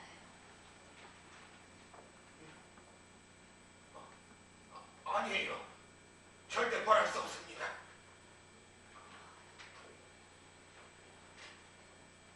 얼마 동안이나 그런 선의를 베푸셨습니까? 5개월 동안 왜 5개월 동안 그런 선의를 베푸셨습니까? 돈을 벌기 위해서죠. 돈을 벌기 위해서. 그렇게 해서 18,000불을 모았어요. 그 5개월 동안 전 남편에게 돈을 요구했다고 그러셨습니까? 전혀 없었어요. 당시 부모에게는 그런 적 없어요. 도움을 처하면 거절당할까봐 두려우셨습니까? 아니요. 그들은 날 도왔을 거예요. 그렇다면 그건 어디까지나 당신 스스로 선택하신 인생입니다. 그렇지 않습니까? 그래요. 그들에게 도움을 받기보다는 그 편이 차라리 덜 고통스러웠어요. 만약 당신께서 그런 상황에 다시 처한다면 그 방법을 다시 선택하시겠습니까? 박사님, 피고는 현재 그런 상황과는 전혀 무관합니다. 답변하시오. 그럴지도 모르지요. 부모에게 손을 벌리느니 다시 한번 그런 식으로 살겠단 말입니까?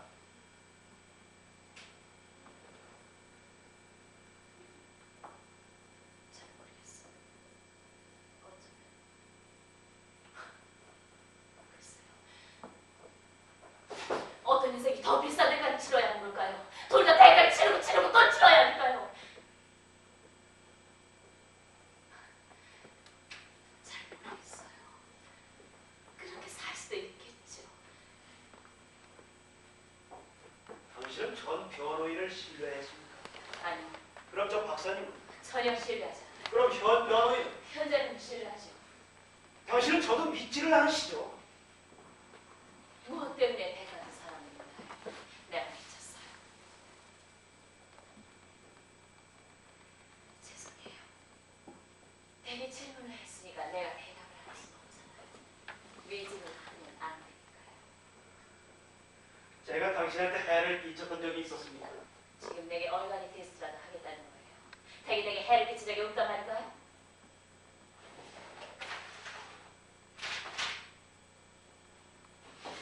우리 부모가 살려던 그 변호사는 대가 친구지가 됐어요. 두 사람은 날 감동시키려고 합의를 보시지 않았던가요? 당신은 제가 전혀 개인적인 감정 없이 그저 내 직업에 충실할 뿐이라는 걸 믿지 않으십니까? 당신의 직업이라는 게 곧 날 가두는 거죠. 당신의 일이라는 게 곧 날 병원에 감동시키는 것이 아닐까요? 또한 당신은 저 박사님께서도 사사로운 감정으로 행동한다고 믿고 계십니다. 그렇지 않습니까?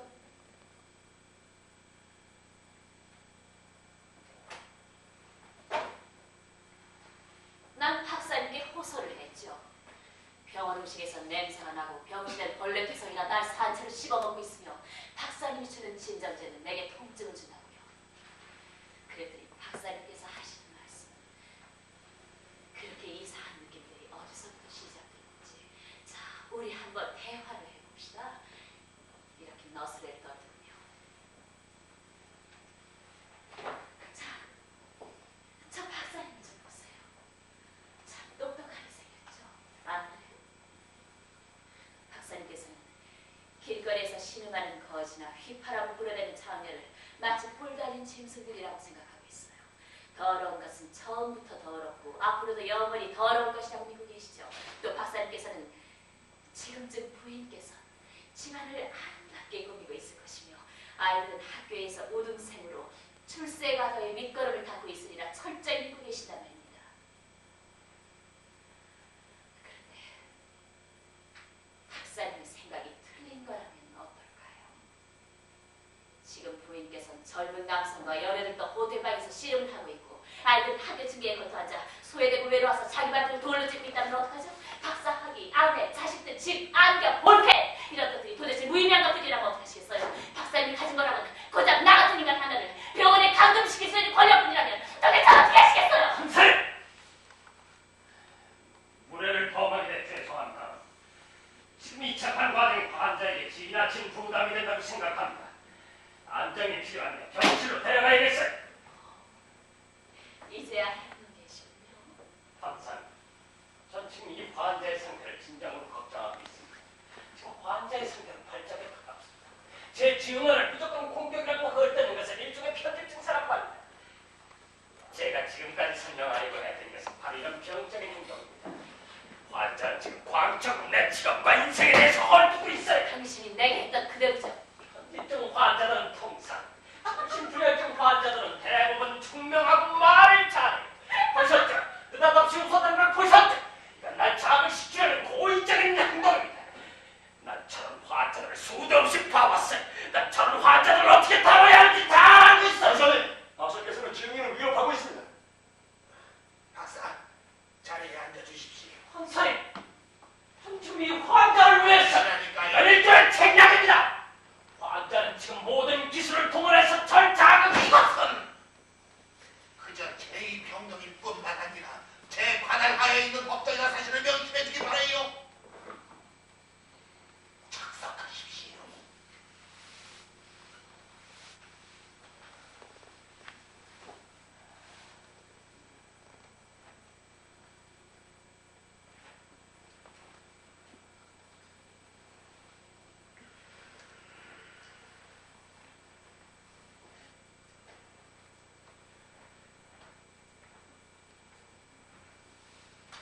자, 부인께서는 이 법정과 판사님에 대해서는 신뢰하고 계십니까? 적어도 당신보다는 많이 당신 아버지는 어떨까요? 전혀 신뢰하지 않아요. 어머니는? 어머니 신뢰합니까? 아니요. 그렇다면 이 법정에서 신뢰할 수 있는 사람은 아무도 없다. 그런 말씀 아니십니까?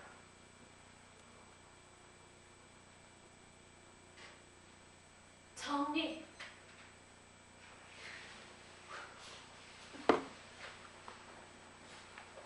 이 법정 정리를요? 네. 네. 이 법정에서 유일하게 신뢰할 수 있는 사람은 정리뿐이다. 그런 말씀이십니까? 저희는 날 괴롭히지 않으니까요. 당신도 판사님도 박사님도 날 괴롭힐 수 있어요. 당신 어머니? 의도적이진 않지만 결과적으로 그렇죠. 어머님이 당신을 사랑한다고 생각지 않으십니까? 물론 사랑하죠. 당신은 어머니를 사랑하십니까?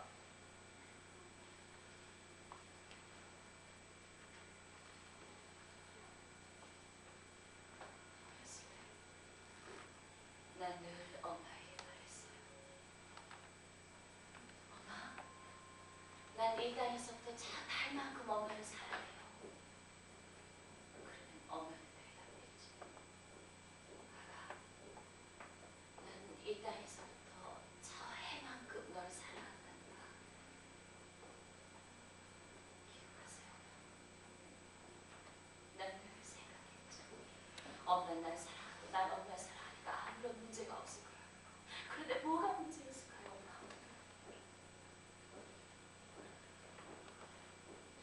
우리가 서로 살아있다는 걸 난 분명히 알고 있어요. 그런데 지금 엄마는 정해운데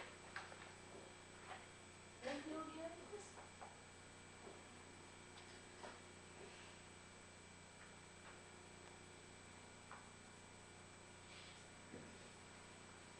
엄마, 내가 가슴에 박은 못 때문에 날 미워하고 나 역시 그래서 엄마를 미워하지.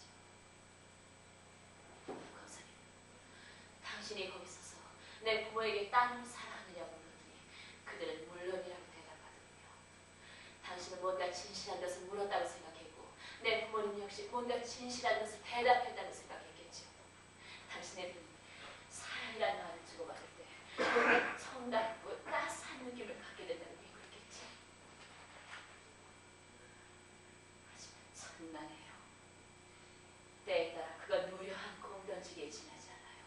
사람들은 그저 사랑하기에만 너무 바빠서 상대방의 기분에 알아보듯 없이 그저 이기적으로 사랑하게 되죠.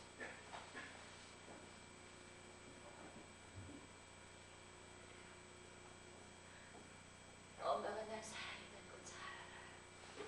하지만 자라면서 배운 건 그게 다는 아니라는 사실입니다. 사랑이라는 건 늘 과감하게 만들어서 또 형편없이 부족한 겁니다.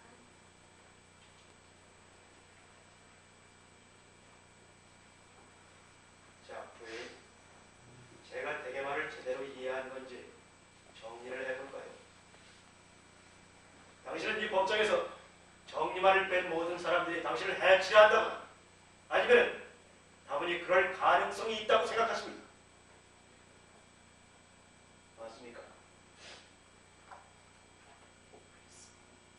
이상입니다, 판사님.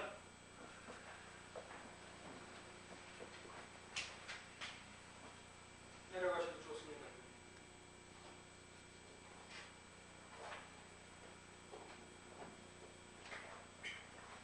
판사님, 허버드 로덴탈 박사님을 증인으로 신청합니다.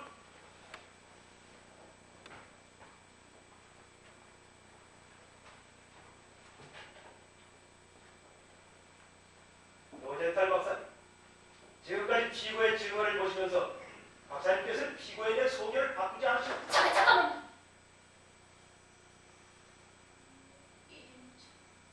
피고는 지금까지 제 증언은 박사님의 검증을 뒷받침하기 위해서였나요?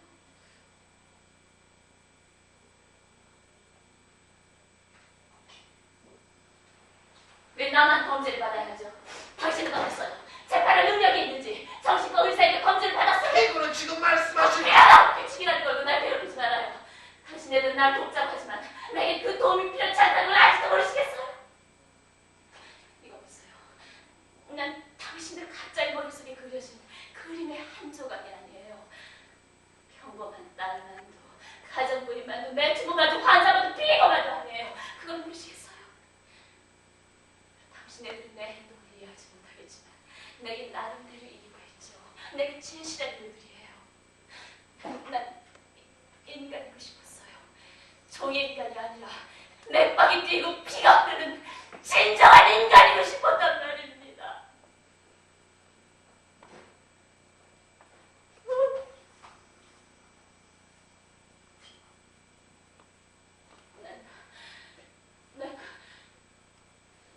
내 주위에 있는 모든 것에게 존재 의미를 부여했어요. 난 그것들이 무엇인가 말입니다. 그 관계가 성립되면 난 본신을 다해서 날 던졌어요. 연필 한 자루, 나무 토막 한 개라도 뛰는 심장을 주고 싶은 열망으로 삶의 화제를 추구했단 말입니다.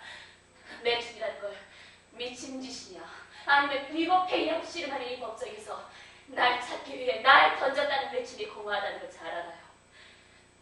단돈 100불을 받고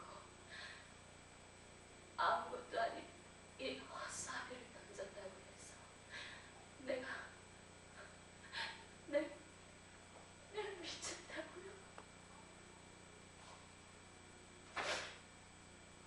저녁 한 끼 배부리 먹기 위해 벌레처럼 남자의 사탕 녀석으로 기어드는 사람을 봤어요.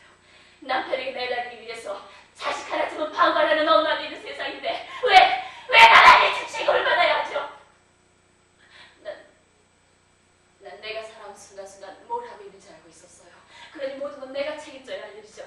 내 스스로 치맛자락을 걷어올렸으니 그건 전적으로 내 책임이에요. 하지만 내게는 당신들이 던진 대역대로 움직여야 할 책임은 없어요. 박사님은 계속 미친년이라는 진단서에 사인을 하겠죠. 하지만 의사가 그런 진단을 골백번 내린다 해서 내가 미친년이 될 건 아니에요. 난 더 이상 당신네들 머릿속에 그려진 그림, 당신네들 위한 미친년이 될 수가 없습니다. 내 말 아시겠어요? 내 말 아시겠어요? 모두 내 말 아시겠느냐고요?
피고의 증언을 쭉 지켜보신 지금 이 순간에도 피고가 재판받을 능력이 없다고 생각하십니까? 네, 그렇습니다. 이상입니다, 판사님. 변호인 그만두세요. 저희는 안 돼요. 진실할 수 없는 인간이에요.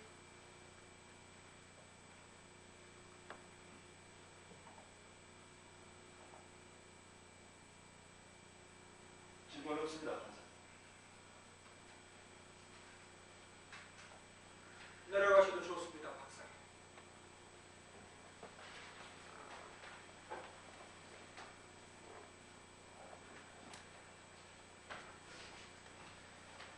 준비되셨습니까, 맹델라 씨? 준비되었습니다, 판사님. 레빈스키 씨? 준비됐습니다.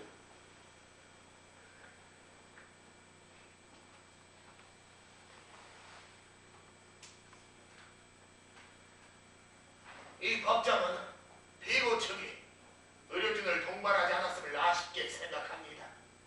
이것은 피고의 입장에서 보면 심각한 결정이라고 볼 수 있습니다. 이 법정에서 보인 피고의 행동이 본인에게 확신을 주지 못한 점도 있습니다만 또 한편으로 법정은 의료진을 대표로 증언에 나선 허버트 로젠탈 박사님의 진단 결과에 대해서도 설득력이 결여되었음을 인정하는 바입니다. 본인의 최종 결론은 피고가 교화원으로 이감되어 1급 살인죄에 대한 재판을 기다리기 바란다는 겁니다. 렌스키 씨, 피고의 보석 신청을 다시 한번 접수시켜볼 것을 제안합니다.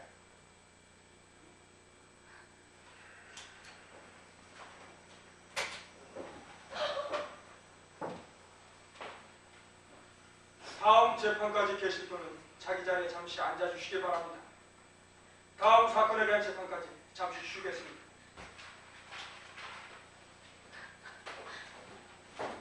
성명이 필요하시다면 여기죠.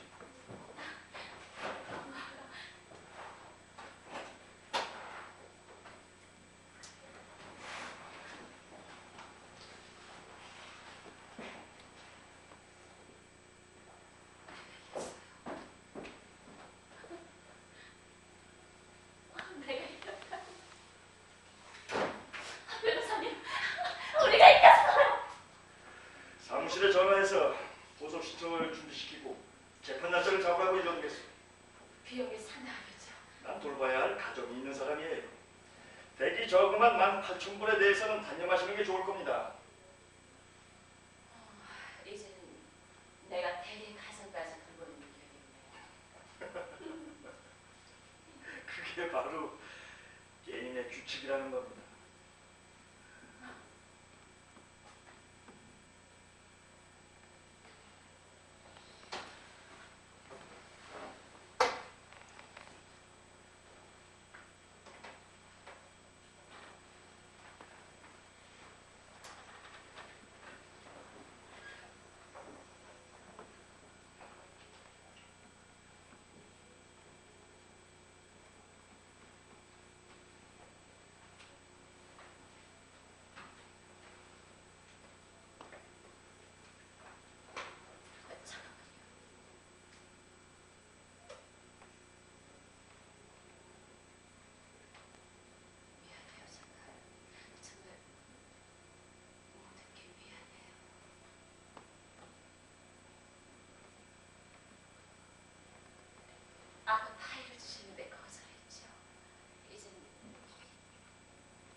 10월